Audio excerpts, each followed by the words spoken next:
seen patron tuddul Sidy Lamine Niass tuddul keneen. À cette brillante présentation du Premier ministre du plan de redressement économique et social et surtout, comme tous les Sénégalais également, vivre ce moment fort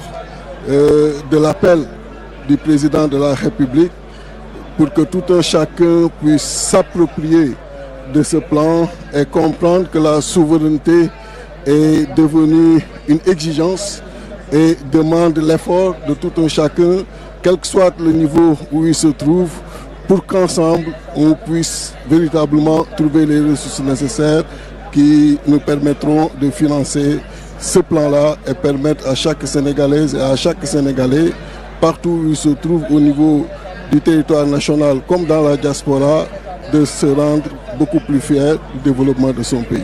Le président de la République comme le Premier ministre ont demandé notamment à tout le peuple sénégalais d'accompagner ce plan de redressement, de s'approprier ce plan de redressement pour être derrière son gouvernement pour relever tous les défis. Et c'est l'essentiel qui nous a réussi ce matin, conclut-il. Effectivement, le gouvernement est là. Tous les membres sont nommés par le président de la République qui, lui, à son tour, a été élu par le peuple sénégalais. Ce peuple qui, à la dernière élection présidentielle, s'est largement mobilisé pour lui accorder sa confiance, lui donner un suffrage exceptionnel au premier tour de 54%. Et donc ce peuple doit continuer à accompagner le président de la République et le gouvernement pour que tout ce qui leur a été présenté lors de la campagne électorale et qui a permis justement à recevoir cette confiance, que tout cela soit exécuté. Donc il ne s'agit pas d'élire le président de la République qui à son tour nomme son gouvernement et rester dans son coin et les regarder, les suivre. Il faudra les accompagner tous les jours à travers les mesures qu'ils veulent bien mettre en place, mais également s'il s'agit de faire des efforts supplémentaires, les accompagner, sachant que l'État a pour mission et sa responsabilité également dépasse le présent mais engage le futur. Et quand on parle du futur, ça engage chaque Sénégalais et chaque Sénégalaise parce que ce sont nos filles, nos fils qui demain vont prendre le relais et les actes que nous allons poser aujourd'hui détermineront fortement cet avenir-là. C'est pourquoi il faudrait suivre l'appel du président de la République pour que tout un chacun reste mobilisé autour du gouvernement, autour de sa vision, pour qu'ensemble on puisse réussir ce plan de redressement économique et social. ñu ñaan la nga sànni ci ay kàddu wolof rek ginnaaw bi nga teewee ci ndaje bu mag bu am solo bi mu di plan de redressement bi tey nan nga ko gisee ak lan nga yëg. di am mbégte ndaxte li am solo mooy li nga xam ni wax nañ ko Sénégalais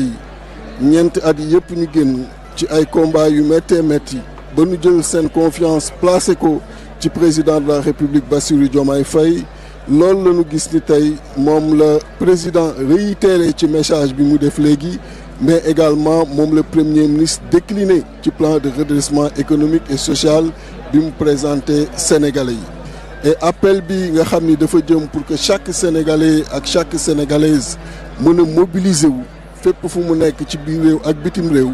pour que effort supplémentaire yi war ginnaaw bi ñu defee effort yi waroon pour jëlee fi ñi fi ne ci jafe-jafe yu metti nga xam ni defee woon nañ ko ñu def effort supplémentaire yooyu pour mën a moom suñu bopp moom sa bopp nag mooy fexe ba li nga bëggal sa bopp nga mën a am les ressources yi nga xam ni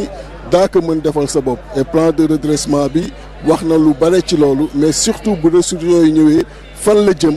et je pense que président de la République ci li jot a xew wax na ressources yi ci jot a jëlee fan lañ ko yóbbu et loolu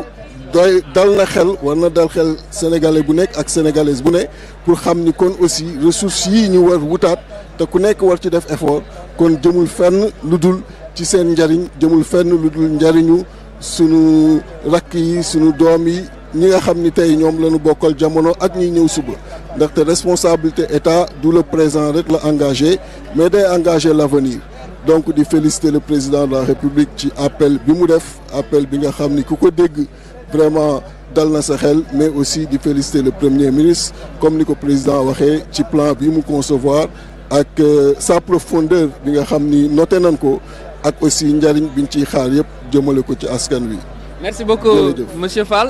voilà ça a été un honneur ñu am mbégte tout le temps ànd ak yow. voilà c'est un honneur di nuyu Pape Alé aussi. oui Pape Alé directeur général ak tous les agents de la RTS. voilà merci beaucoup moom mbégte la saa su ne ñu ànd ak moom Cheikh Fatma mu di Déthié Fall nga xam ne à chaque fois moom ci kër gi la bokk également moom tamit